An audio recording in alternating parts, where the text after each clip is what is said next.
Okay, I don't know if you can tell. One, it's been a fucking minute since I've actually made a vlog on my channel for the past, like, I don't know, 2 months.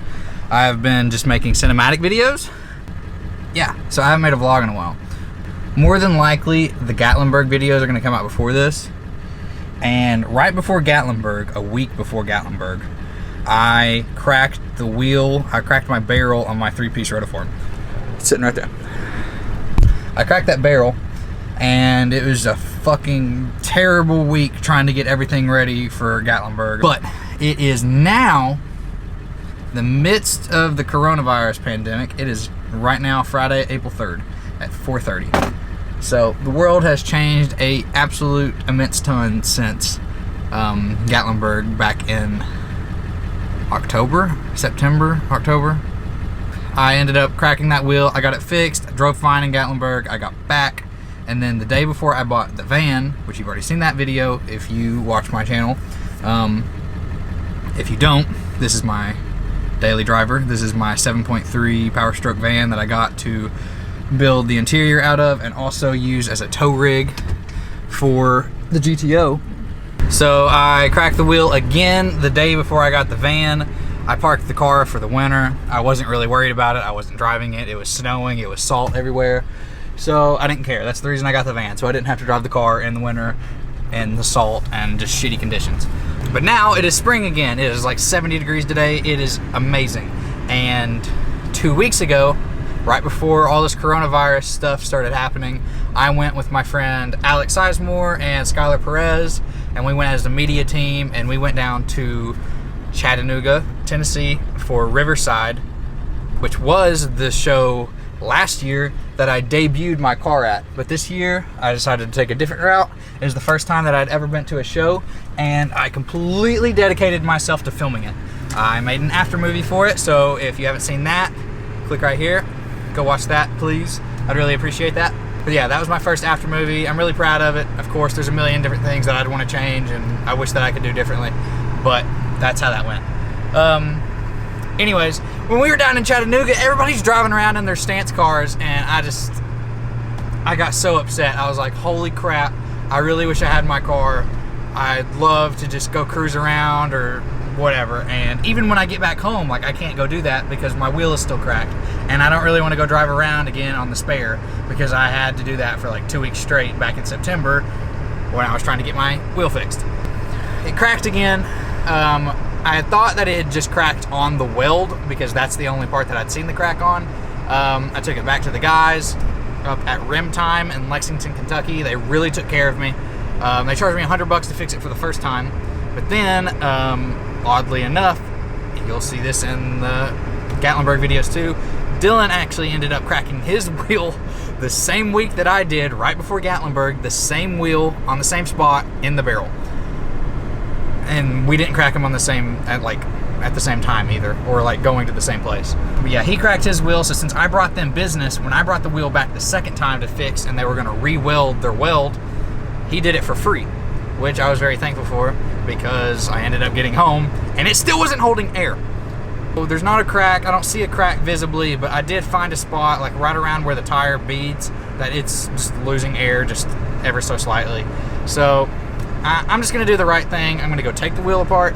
I'm going right now to Tire Discounters to get them to take the tire off. And yeah, so we're gonna go over to Trevor's house. He has polished lips and he wants it to be a little bit easier for him to clean his wheels, so he's gonna ceramic coat them. And while he's ceramic coating his wheels, I'm going to take that wheel apart. It's just interesting because it is a 3-piece wheel, but it has hidden hardware. So we're not entirely sure how it's gonna come apart. So it's just gonna be an experience for us. We have an idea and we think that the bolts are an exact certain length and that the nut part of it is actually inside of the face, like embedded. And once you break that loose, then the face will come off and it'll actually be like threaded on the back of the face. That's what we think is gonna happen, but I'm not sure. Yeah, so let's go oh my God, let's go take the tire off.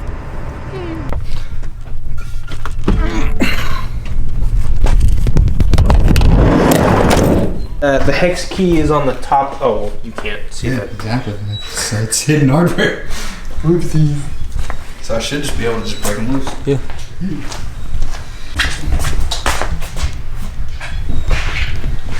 Should I polish them, you think, or? I would before. Yeah, you need to polish You need them to and clean make them that as little- clean as you fucking want them. Because then you're like putting a protective film over it. I was gonna wipe it out, but I didn't know if I needed to repolish. 100%. Yeah, you need to repolish. Okay, so this is what I was talking about. If you've never been on my channel before, this is a hidden hardware wheel to where it looks like it's a monoblock, which I kind of hate. But I got the wheels on a deal. But if you look at the back, you can see that there is hardware. So that's what we had to break loose. But me and Dylan are impatient, so we went ahead and already took one of them out. And just like I explained earlier, it is literally just the bolt that threads into the back of the face. So now we're just gonna break all of these loose.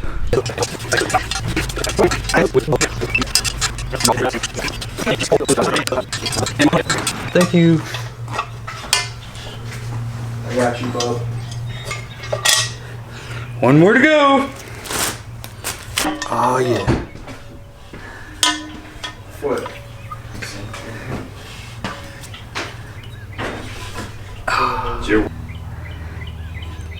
I didn't know if I needed to get the crowbar or not. Let's still be an hell on the rest of it.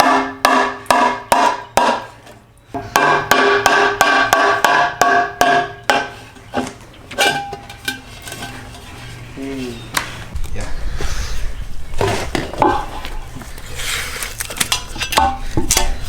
Six and a half? Yep. 6.5. That's what I thought it was gonna be. Sick. Oh yeah. Okay. Hell of a plate. That was a little bit of a process. I've never done something like that before. But hey, first time taking apart 3-piece wheels. But I guess I'll continue this video when I actually order the barrel, which I can go home and order the barrel now, because it is 6.5 inches, 2.5 inch lip, 9-inch wheel. Super not aggressive specs. Don't spray me. And yeah, so we can finally rebuild the rotiforms. 3 weeks later. So today is April 20th, 2020. It is Dylan's birthday. Happy birthday, Dylan. But I just released the first day of Gatlinburg video today. And in that video, I explained that my wheel had cracked. But I never actually ended up explaining in the video how it had cracked or what had happened. I had already gotten it fixed once. I'd already gotten it welded here. That's when we went down to Gatlinburg. It worked fine. It was welded. It was fine. It held air. It drove for like another month and a half. And then it cracked again because it had already lost structural integrity because it had cracked once. Okay, so if you can hear me over the sound of vacuuming, this is the barrel that I have gotten from VR Wheels. But if you notice, this barrel that was originally on my rotiform is black. And they come satin black just so like brake dust isn't as visible when you look through spokes and stuff. And I really like this finish. I'm glad that my wheels came like this.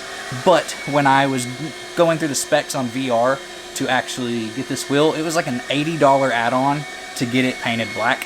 So I didn't pay that because I didn't need it to be powder coated or anything. It's the barrel, it's not the lip. If I was getting new lips, then yeah, I would have paid to have them powder coated or chromed or whatever else. I would have paid to have that done. But since it is the barrel and it is not visible, I'm doing this shit myself. So I'm gonna take steel wool and I'm gonna use it to clean the lip and get all of the old adhesive off and the old caulking that was around their wheel originally. And I'm also gonna use it to scuff up this wheel, and then I'm gonna spray paint it flat black. Super easy. This can is $5 at Ace. And yeah, I'll just do it myself because it doesn't have to be exactly 100% perfect. All I want it to do is hold air so I can drive my car again.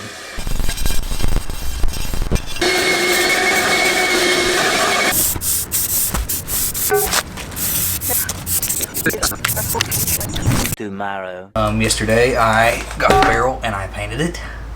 And today I'm actually going to assemble everything else.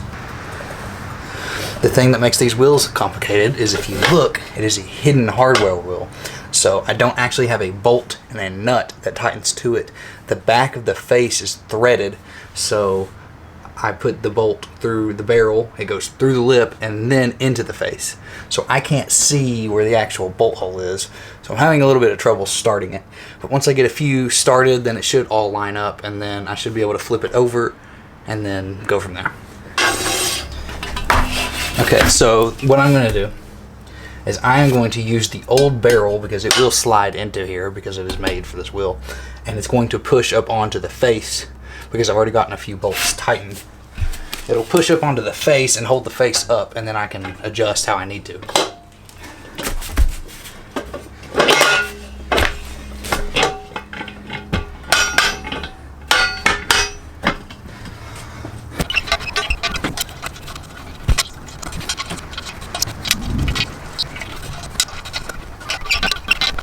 Okay, so that was the hard part. All I had to do was put in all 40 of the bolts and tighten them down.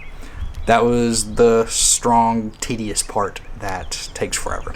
But now all I gotta do is I gotta put tape around the edges of both the barrel and the lip, and then I'll tape them both off, caulk all the way around, and as the caulk is drying, I will take my wrench and I will tighten all of these as much as I can. I know that I'm supposed to torque these down to a specific step, which is probably right around like 15 to 20 pounds. And 15 to 20 pounds really isn't anything, because like you tighten lug nuts down at like 100 pounds. So I'm not saying take my advice, but I don't have a torque wrench, and I would have to drive like 30 miles to go get a torque wrench. So I'm just gonna tighten these down as much as I can. I'm just gonna make them really tight, and then as the caulk is drying, I'm pretty sure it'll be okay. I'm not going to an exact torque. So don't take my advice. If you're redoing this yourself, I say do it, because it could come back to bite me in the ass. I might go get the tire mounted in the next 2 days, and then it might be leaking air. I don't know, but I might regret it, but this is what I'm gonna do.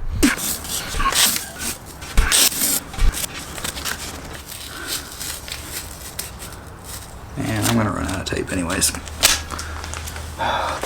Now, I didn't have any more masking tape, but I did find some electrical tape. It's my luck, but it actually did fit right inside of the step. So it should work the exact same. It's literally just keeping the caulking from going over on either side, and it'll just be right in the center of this line. So yeah, this should still work.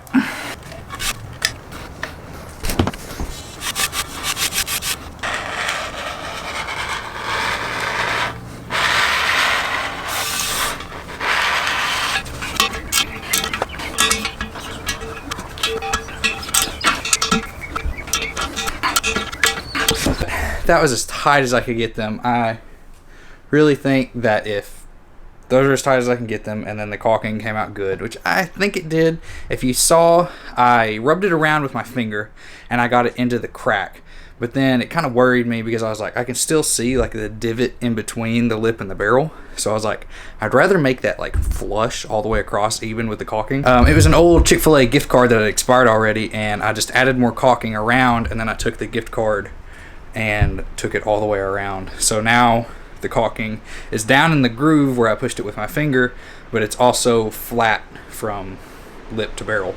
So I'm hoping that that works. Now that everything is put back together, the wheel is painted, everything's put back together, they're all torqued down, and the caulking is on. The caulking has to dry for 48 hours, recommended, before I put a tire on. Now, if the shipping info is correct, the tires should come today, and then within the next 2 days, I'll be able to go mount them. The next day. Okay, so now I need to take this wheel and this wheel, and both those tires, take them up to Rim Time in Lexington, because they're the only place I really trust that is a walk-in service that I know can stretch tires, and they will take care of my wheels.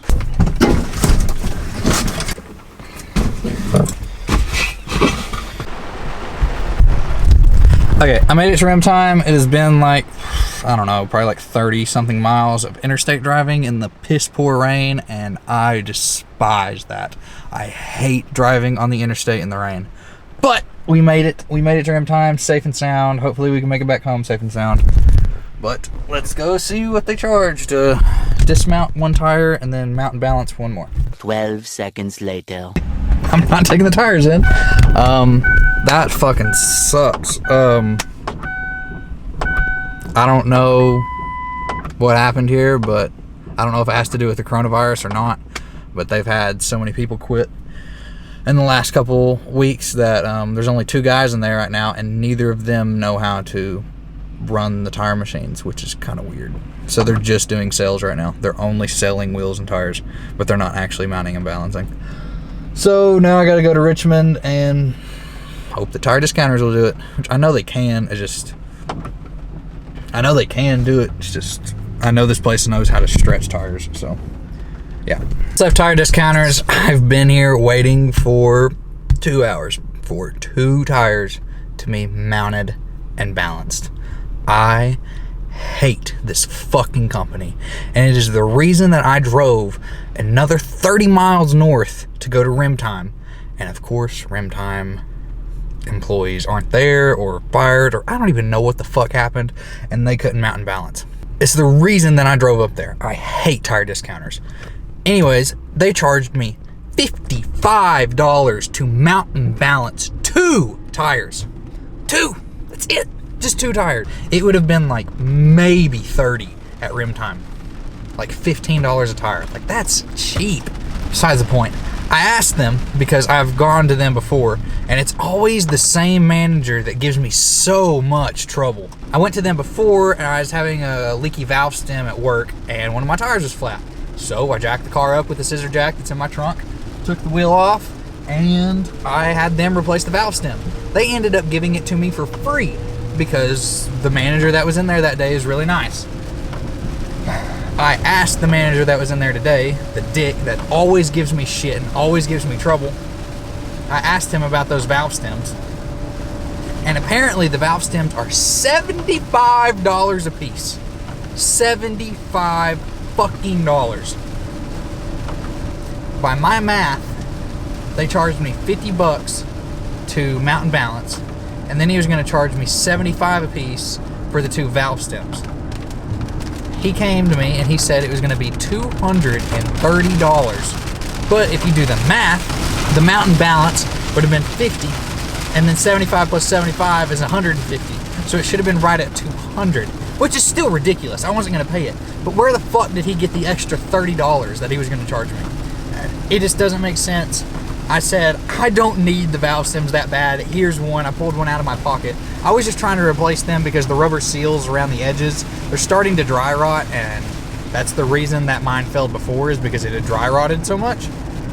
So I was just trying to like be cautious and replace it, but whatever. But both the tires are mounted and balanced. It has not been a good day for me. Today is not my day. I got home immediately, of course. I want to put my wheels on my car. I want to see it sit without the spare on it for the first time in a few months.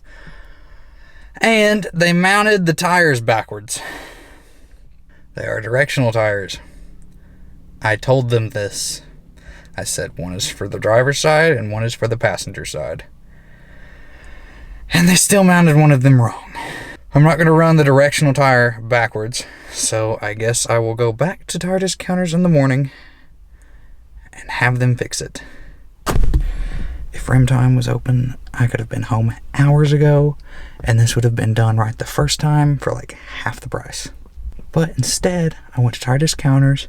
They fucked it up. They took 2.5 hours to mount 2 tires, and it cost double as much as it should have.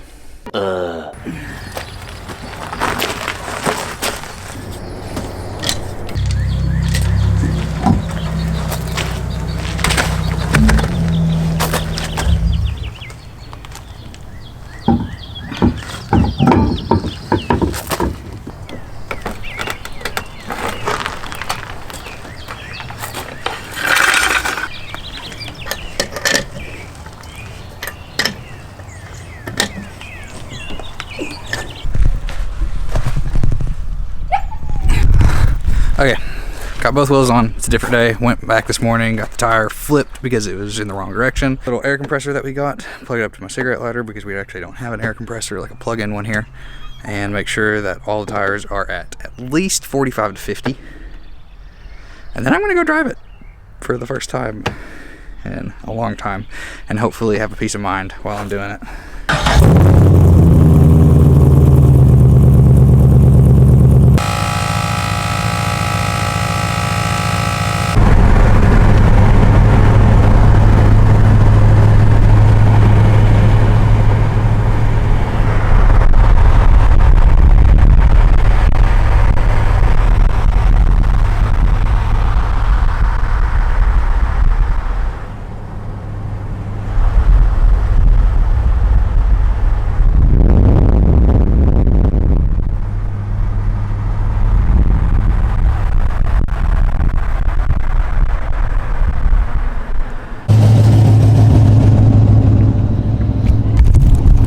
It feels so good to have the car back and actually running. It has been 7 months since I have driven the car.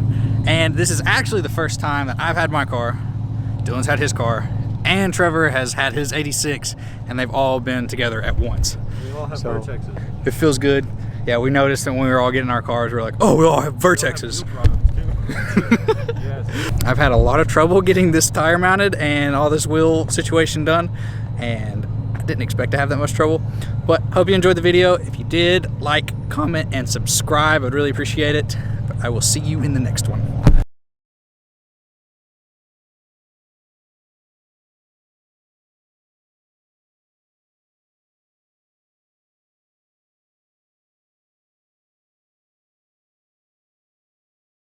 12 seconds later.